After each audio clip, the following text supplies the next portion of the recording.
राम राम जी सबको। ज्ञान की बातें चैनल में आप सबका स्वागत है। उम्मीद करती हूँ कि आप खुश होंगे, स्वस्थ होंगे, निरोग होंगे। परमपिता परमात्मा से प्रार्थना करती हूँ कि आपको खुश रखे, स्वस्थ रखे, निरोग रखे। जैसा कि आप जानते हैं, शिव पुराण शुरू किया हुआ है। आज 47वां अध्याय है और सुना करो, क्योंकि शिव पुराण सुनने से पॉजिटिविटी आती है, नेगेटिविटी दूर होती है। अगर समय नहीं है तो फोन में चला के छोड़ दो। 47वां अध्याय। ब्रह्मा जी कहते हैं, नारद, मौन हुई सती देवी अपने पति का सादर स्मरण करती हुई शांत चित्त हो सहसा उत्तर दिशा में भूमि पर बैठ गई। उन्होंने विधि पूर्वक जल का आचमन करके वस्त्र ओढ़ लिया और पवित्र भाव से आंखें मूंद कर पति का चिंतन करती हुई योग माया में स्थित हो गई। उन्होंने आसन को स्थिर करके प्राणवायु द्वारा प्राण और अपान को एक रूप करके नाभि चक्र में स्थित किया। फिर उदान वायु को बलपूर्वक नाभि चक्र से ऊपर उठाकर बुद्धि के साथ हृदय में स्थापित किया।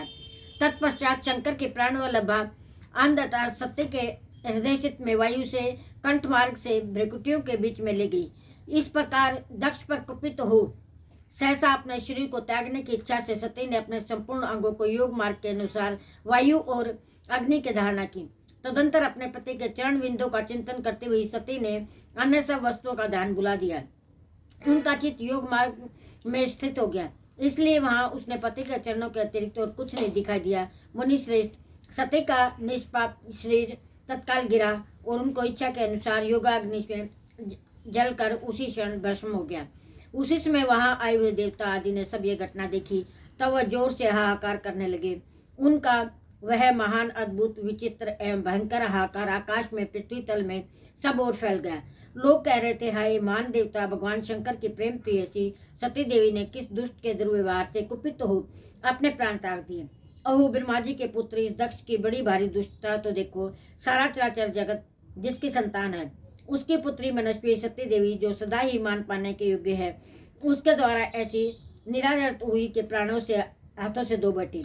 भगवान वृषभ ध्वज की प्रिया सती सभी सत्पुरुषों के द्वारा निरंतर सम्मान पाने की अधिकारिणी थी।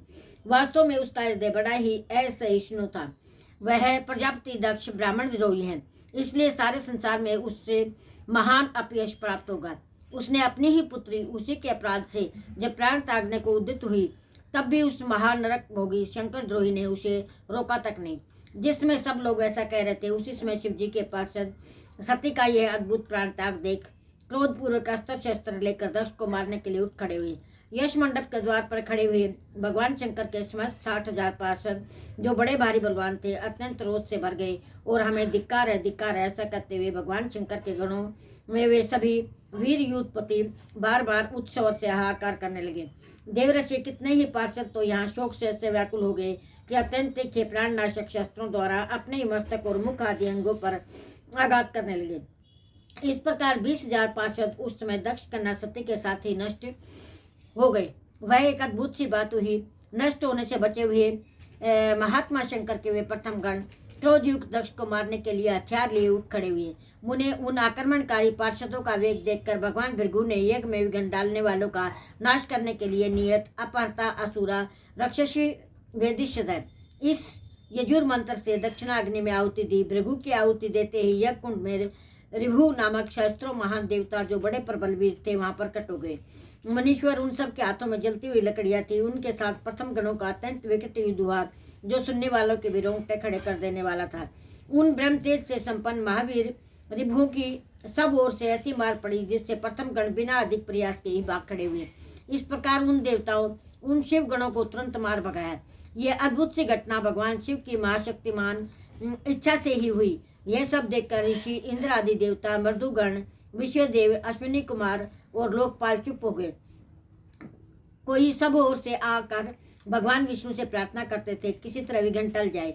यह उद्विग्न हो बार बार विघ्न निवारण के लिए आपस में सलाह करने लगे। प्रथम गणों के नाश होने और भगाए जाने से जो भावी परिणाम होने वाला था, उसका भलीभांति विचार करके उत्तम बुद्धि वाले श्री विष्णु आदि देवता अत्यंत उद्विग्न हो उठे थे। उन्हें इस प्रकार दुरात्मा शंकर द्रोही ब्रह्म बंधु दक्ष के यज्ञ में उसमें बड़ा भारी विघ्न उपस्थित हो गया था। आज की वीडियो में इतना ही। लाइक करें, शेयर करें, सब्सक्राइब करें, कमेंट करना ना भूलें।